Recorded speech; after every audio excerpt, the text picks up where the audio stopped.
Okay, magandang hapon po sa inyong lahat. Nandito po ako sa may Cliff Point. Ito yung sinasabi ni Tangang Matibag na itong may pinakita pa silang mga engineering plan. Yan po ang Cliff Point. Yan yung aking opisina. Ayan, nakikita nyo may mga establishment. Nandiyan yung Korean restaurant, yung 7-Eleven. Andito po yung may studio dyan, may office sa taas. At ito yung sinasabi nila na sa Chicago. Yan po yung buong complex nitong Cliff Point na kanilang tinuturo. Alam nyo, itong NBI, hindi ko naman huli lalata and may simpatya at may respeto ako sa mga kawani ng ating NBI. Talagang ginagamit pampolitika.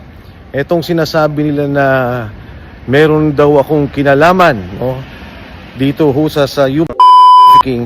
Ang basic na sinasabi nila dahil kami ang may-ari nitong establishment na ito ay involved na daw po kami sa ganoong trafficking. Una sa lahat, kailangan po natin linawin yan, yung human trafficking, napakasama pong kaso niyan. At syempre, ang gusto nila non-bailable. Alam nyo, sa Soler, meron po dyan KTV Club. Dyan po sa Shangri-La lang, dito sa may Shangri-La EDSA, maging dito sa City of Dreams, sa Resorts World, po yan may mga KTV. Ang sinasabi nila, meron daw pong human trafficking na para bang pinilit, ginipit yung mga tao o di kayo tinatakot. Yan po'y walang mga katotohanan. At itong establishmentong ito, katulad ng pinakita ko sa inyo, ito pong lugar na to, marami po ditong mga investor na magkakasama kami. At kung si Matibag lang nang imbestiga ng tama, malalaman niya na may mga kasama kami dito na ngayon ay cabinet secretary at meron din pong isang investor dito na senador. Parating nga nandito at maraming mag-witness na dito siya nagpupunta. Pangalawa, ang NBI dapat ginagamit sa tama. Yan pong mga korupsyon, yan ang dapat imbestigahan. Paano magkakaroon ng investigasyon na tama na hinihingi ng taong bayan kung ang asawa mismo ni Attorney Melvin Matibag, na akala mo kung sino, Bureau Director lamang, akala mo kung sino na siya magsalita, maging sa mga senador, ito pong mga kalaban nila sa politika, hindi niya maimbestigan dahil mismong sila involved sa bilyong-bilyong korupsyon sa flood control dyan sa San Pedro, Laguna. Kaya yung kasong sinasabi nila, handa akong harapin yan at alam kong gawa-gawa nila yan, gagawin nilang lahat para makulong po kami, ang lahat na nagsasalita tungkol sa flood control scandal at tungkol sa korupsyon. Yung mga sinasabi ng struktura, paano mangyayari yung struktura? Ito'y lahat inapprove ng Pasig City. Inapprove po ito ng building official ng Pasig sa ilalim ng ating Mayor, Buting Mayor Vico Soto. Kaya ito pong sinasabi lang mga kalokohan na kung ano nung iniba daw ang building permit plan o ang building plan, wala pong katotohanan. Sa ating pong mga kababayan, yung pong ginagawa nilang pagpapatahimik, may kaso rin kami ni Marcoleta tungkol dyan sa plunder, katulad din po yan, gawa-gawa din po yan at walang katotohanan, lalabanan po namin yan. Ang lahat ng kalaban nila sa korupsyon, ang kanilang kinakasuhan. Ang lahat ng lumalaban sa katiwalian, 1.5 trilyon ang ninakaw na pondo sa ating bayan at gusto nilang manahimik tayo, hindi po tayo tatahimik hanggat walang hustisya, walang nakukulong. Kaya yung NBI, National Bureau of Investigation, ang dapat nyong gawin, mag-imbestiga kayo ng korupsyon, tulungan ninyo yung ating gobyerno, at alamin ninyo talaga kung ano ang katotohanan sa korupsyong to, kaysa ginagamit tayo sa politika. Huwag po kayong maniniwala kay Attorney Melvin Matibag dahil po yan ay bobo. Tanga po yan, hindi niya alam ang kanyang ginagawa. Para po sa ating bayan, sa mga kawani ng NBI, huwag po tayong paggamit. Napakaganda ng ating ahensya. Respetado po tayo. Huwag po tayong pagagamit dito sa mga kalokohan na ginagawa ng NBI na pampolitika lamang. Lahat ng mga kalaban nila ay kanilang kinukulong, pinapatahimik at kinakasuhan. Mahigit 40 na po kaming nakasuhan dito sa problema ng flood control scandal. Lahat ng mga nagsalita, hindi naman involved sa korupsyon. Wala namang ninakaw pera pero nagsasalita laban sa korupsyon, kinasuhan na po kami lahat. Pero yung totoong mga involved sa korupsyon hanggang ngayon laya, protektado. Pati nga yung mga freeze order nila wala na, nakawala na po yung pera. Yan ang ating problema sa ngayon at yan ang dapat nating tugunan. Alright mga kababayan, so gawa natin ng reaction video and also magbigay din tayo ng ating personal opinion dito po sa naging live ni Mike Defensor, no? Kung saan talagang binanatan niya itong si Attorney Matibag dito nga po sa kanyang nakaambang reklamo o kaso, no, patungkol nga po dito sa di umano'y sangkot daw itong si Mike Defensor sa human trafficking, no? So mahirap yan at mabigat na alegasyon yan mga kababayan, dahil alam naman po natin yung issue na yan, yung tungkol sa KTV daw di umano dito sa kanyang pag-aari. Ito kasing complex na to, pinakita niya mga kababayan, no, na medyo malaki din siya at marami pong mga tenants dyan, mga nangungupahan. At hindi naman ibig sabihin na ikaw ang may-ari ng complex ikaw ay may kinalaman na din sa mga naging business, no, o magiging business nung yung mga tenants dyan. Although syempre kailangan transparent din yung mga tenants na kung ano yung ipuput up nilang business dyan, kasi kapag mga ganitong mga complex o ganito kalaking mga paupahan ay talagang dapat may mga kontrata talaga yan, nakalagay at nakadeclare talaga yung mga businesses na ipuput up or business na ipuput up dyan, no? So sa kabilang banda mga kababayan, siguro naman alam naman din ni Sir Mike Defensor yung mga ganitong issue, at ito nga ay hindi katanggap-tanggap sa kanya, no, na siya ay di umano'y sangkot nga daw dito, at nasabi niya nga na bobo at tanga nga daw itong si Matibag dahil sa mga pinaggagawa nito, no?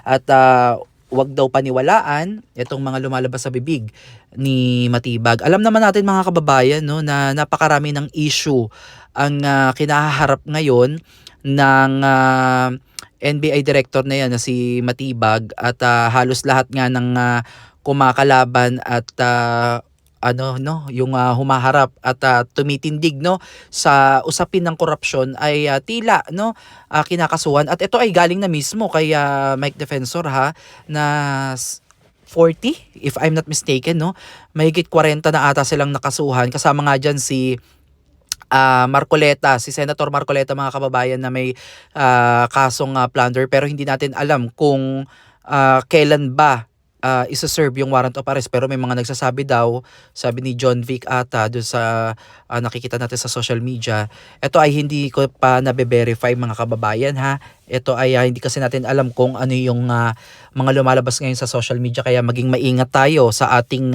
mga nababasa at nakikita, dahil hindi lahat ng nasa social media ay totoo.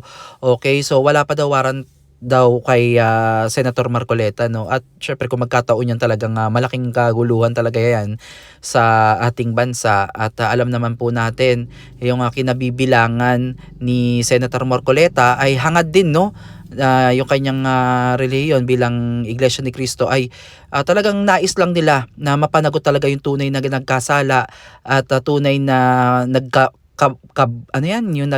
kamkam ng kaban ng bayan. So yun lang naman yung kanilang nais na malaman at matugunan sana, no, at mabigyan talaga ng solusyon. Kaya lang mga kababayan, sa panahon ngayon, mapapansin nyo talaga sa balita, sa radyo, sa internet, lahat ng kumakalaban, lahat ng sangkot, no, na pinaghihinalaan di umano na sangkot sa maanumalyang paggamit po at pagkamkam sa kaban ng bayan, sila pa mismo, no, yung mga napoprotektahan, samantalang itong mga nagsasalita, sila yung mga nakukulong at nadidiscredit, no, kumbaga sila yung nasasabihan ng sinungaling, nagpapakalat ng fake news or what.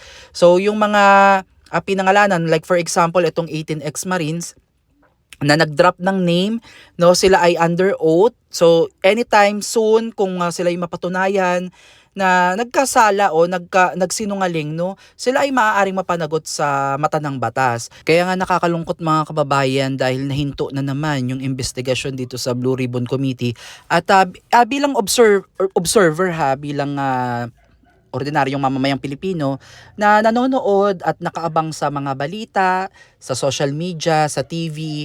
So mapapansin talaga natin na itong Blue Ribbon Committee ay pilit nilang iniiwas 'Di ba? So bakit hindi kaya sila, ito yung malaking tanong bakit hindi sila nagkakasundo when it comes sa pananagutan? Yung hindi ka magiging selective kasi ang napapansin ko dito mga kababayan, yung mga gustong magsalita, gustong maging witness no sa mga nangyari at magbigay ng kanilang mga personal na opinion o personal knowledge about dito sa nangyaring nakawan sa Kabanang Bayan, dapat bigyan ng pagkakataon mga kababayan itong mga gustong magsalita upang nang sa ganon magkaroon itong, for example, itong 24 senators ay magkaroon ng pagkakataon na salain nila no lahat ng mga nagtestify, lahat ng gustong magsalita, lahat yan isa lang. Tapos by there doon sila come up kung sino ba yung nagsasabi ng totoo, sino yung consistent since the beginning, kung sino yung nagsasabi ng totoo, kasi i-cross-examine mo naman yan kung totoo ba yung mga detalye, totoo ba yung mga ebidensyang ipinapakita, hindi ba yan tampered, hindi ba yan AI. So doon malalaman mga kababayan no ng ating mga senador sana kung sino yung mga talagang lihitimo na nagsasabi ng katotohanan at kung paano nila mapagpapatibay itong mga sinasabi nila dun sa hawak nilang mga ebidensya. So, ayun lang naman yung sa akin mga kababayan no, na sana bigyan ng pagkakataon na makapagsalita at hindi takutin, hindi harangin. Yung alam mo yun, kasi makikita mo talaga na dalawang muka yung nakikita natin, isang iniiwas at isa naman yung gusto. So, hindi natin maitatago yan mga kababayan dahil hindi naman bulag yung mamamayang Pilipino, 'di ba, pagdating dito. So, sana pagdating sa justice, sa accountability and transparency, sana hindi selective, 'di ba? Dapat lahat 'yan mapanagot. Dapat kung sino yung mga tinuturo, imbestigahan, 'di ba?